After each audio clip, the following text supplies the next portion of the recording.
अस्सलाम वालेकुम and welcome back to my channel educational tips. कैसे हैं आप सब? उम्मीद करती हूँ आप सब बिल्कुल ठीक होंगे। स्टूडेंट्स, आज ही मैं आपके साथ शेयर करूँगी सबक नंबर 21 बेमिसल है निज़ाम तेरा, और इस एक्सरसाइज की सोल्यूशन आपके साथ शेयर करूँगी, यानी कि आपके साथ आज मश्क इसकी शेयर करूँगी। तो आप सब बच्चे अपना पेज नंबर खोल लीजिए, पेज नंबर 147, और उसके ऊपर आ जाते हैं। तो मश्क दिए हुए अल्फाज के मानी समझें।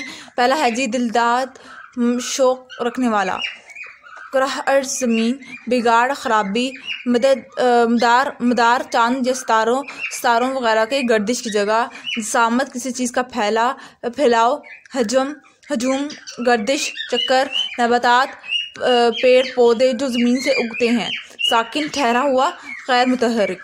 ठीक है, फिर अगला आ जाते हैं। आपने क्या समझा? सवाल नंबर 2, सबक के मुताबिक दुरुस्त अल्फाज लिख कर खाली जगह पुर करें।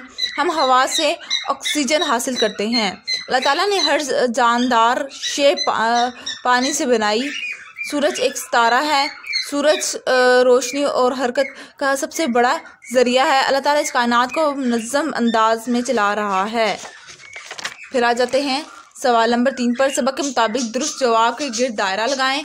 प्रिंसिपल साहब ने स्कूल में इफ्तिताह किया लाइब्रेरी का। सितारे किसके गिर्द गर्दिश करते रहते हैं? सूरज के। ज़मीन की गर्दिश के मुताबिक मुकम्मल होने वाले साल को कहते हैं शमसी साल। ज़मीन का 3/4 हिस्सा मुश्तमिल है पानी पर। चांद ज़मीन के गिर्द अपना चक्कर पूरा करता है तकरीबन 29 दिनों में। ठीक है, उसके बाद फिर आ जाते हैं दिए हुए सवालों के जवाब लिखें। अल्लाह ने कायनात को किस चीज़ से सजाया है? तो इसका जवाब है, अल्लाह ने इस कायनात को सूरज, चांद, सितारों और कहकशाओं से सजाया है। फिर अगला आ जाता है निज़ाम शमसी से क्या मुराद है? तो निज़ाम सूरज और इसके गिर्द घूमने वाले सियारे निज़ाम शमसी कहलाता है। उसके बाद फिर आ जाते हैं सूरज की रोशनी से क्या फ़ायदा उठाए जा रहे हैं और मज़ीद कौन कौन से उठाए जा सकते हैं। ठीक है, तो इसका जवाब है सूरज की रोशनी से हम दर्जा झेल फ़ायदे हासिल कर रहे हैं। नंबर 1, पौधों की नशोनुमा सूरज की रोशनी और हरारत से होती है। नंबर 2, दिन की रोशनी में हम अपना काम सरअंजाम देते हैं। विटामिन डी हासिल होता है और बिजली पैदा की जा रही है। ठीक है, बेजीम लाम छोटी ली बिजली, ये स्पेलिंग होगी सही, दुरुस्त स्पेलिंग। ठीक है, बिजली पैदा की जा रही है। उसके बाद फिर आ जाते हैं सितारों और सैयारों में क्या फ़र्क है।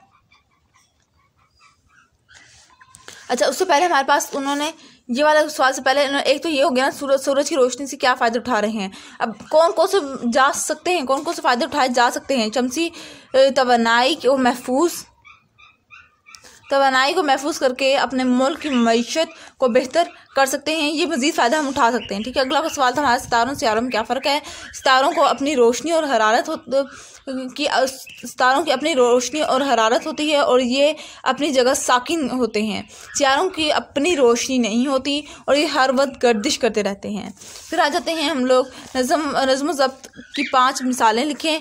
ठीक है, नज़्म ज़ब्त की 5 मिसालें दर्जा झेल हैं। सूरज का अपने वक्त पर तुलू और मग़रूब होना, मौसमों का अपने वक्त पर आना और जाना, पहाड़ों का अपनी जगह पर कायम होना, चांद का ज़मीन के गिर्द चक्कर लगाना, फूलों और फलों का उगना।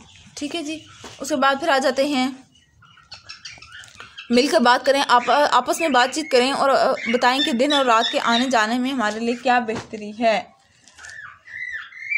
और उसके बाद ये आप लोगों ने आपस में गुफ्तगू करके फिर आपने बताना है। ठीक है, उसके बाद फिर आ जाते हैं लफ्ज़ों का खेल।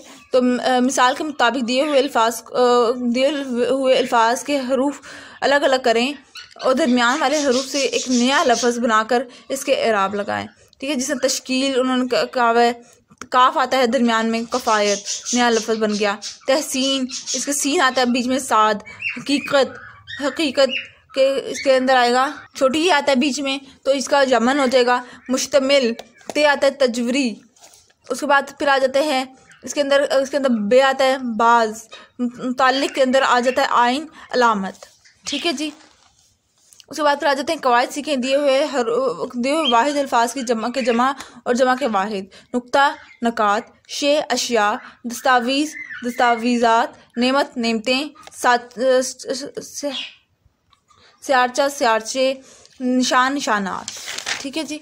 उसके बाद फिर आ जाते हैं सवाल नंबर 8 के ऊपर। फ़ाइल मफ़ूल को मद्देनज़र रखते हुए मुनासिब फ़ेल का इस्तेमाल करते हुए जुमले मुकम्मल करें। शफ़क़ सबक पढ़ती है, यासिर शरबत पीता है, तोते ने चूरी खाई थी, हामी ने किताब कलम खरीदा, बच्चे बारिश में नहाते हैं, अस्मा ने खीर पकाई है। ठीक है जी। उसके बाद हमारे पास ये पढ़ाई आ जाती है कि दी हुई इबारत दुरुस्त तलफ़ुज़ और रूहानी से पढ़ें। बाद इसका मग़ज़ी ख़्याल चंद जुमलों में लिखें। ठीक है, आपने इस इबारत को पढ़कर अब मैं आपके साथ सिर्फ इसका मरकज़ी ख़्याल शेयर कर रही हूँ। ठीक है, मरकज़ी ख़्याल क्या है? अल्लाह ताला ने सूरज बनाया ताकि हम इससे रोशनी और हरारत